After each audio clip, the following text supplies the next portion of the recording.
Të ditë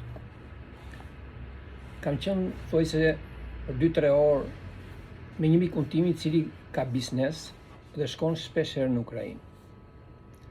Dhe pyeta gjerësisht se si është jeta në atë vend duke patur parasysh luftën.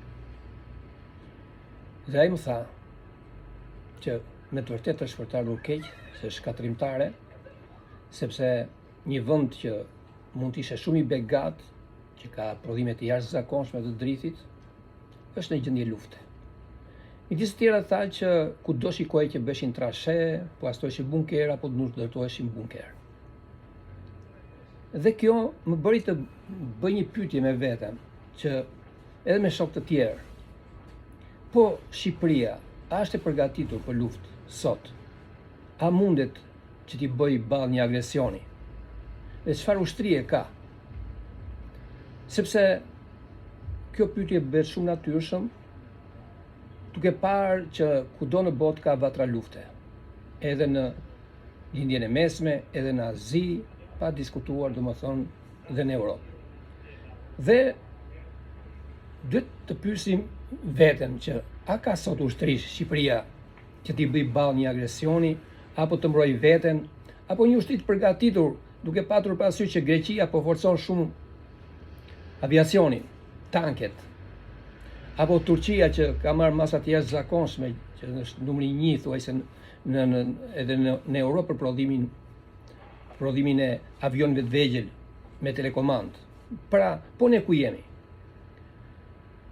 Atëherë përgjigja është kjo, që ne dikur kemi pasur një ushtri shumë të fortë, rreth 16.500 oficer, rreth 9.000 nënoficer, rreth 60.000 ushtar, e të tjerë e tjerë. Po mbi të gjitha ishin rreth 127 brigadat këmbësorisë. Por ajo që është kryesore, do të themi se si ishte armatosur ushtria shqiptare. Ushtria shqiptare ishin me rreth 1050 tanke të prodhimit rus dhe kines. Ishin 4000 gryka zjarri të artillerisë toksore. Ishin 250 raketa tok-ajër. Ishin afërsisht 100 anije të luftës, anije. Ishin rreth 240 avion, MiG-15, 17, 19, 21. Pra ishte një ushtri të jetë e kompletuar. Dhe nëse do të marrim edhe për marinën, në marinë ishin vetëm 4 sili rus që ishin, ai të shpejt ishin 80 prodhimit të rus dhe kines. Plus ishin dragamina 8 cop, dhe mbi gjitha kishim edhe 4 nëndetse. Të e rrallë kjo në rajon, kur edhe Greqia në atë kohë nuk I kishte 4 nëndetse, për të cilë është bërë dhe filmi Nëndesja 105.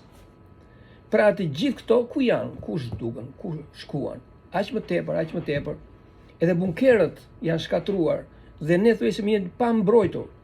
Ku do të shkojë kështu ushtria shqiptare? Kur nuk kemi asnjë avion luftarak, kemi disa helikoptera. Plus problemi I mbrojtjes civile në rast të lufte. Pra Shqipëria është fare pa përgatitur.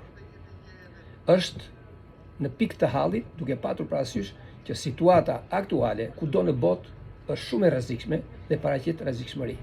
Prandaj është detyrë e shtetit shqiptar që të forcojë ushtrinë tonë, të kemi ushtrinë tonë, të mos jemi të varur dhe çdo gjë ta shikojmë, ta presim nga tuaj, se është një moment shumë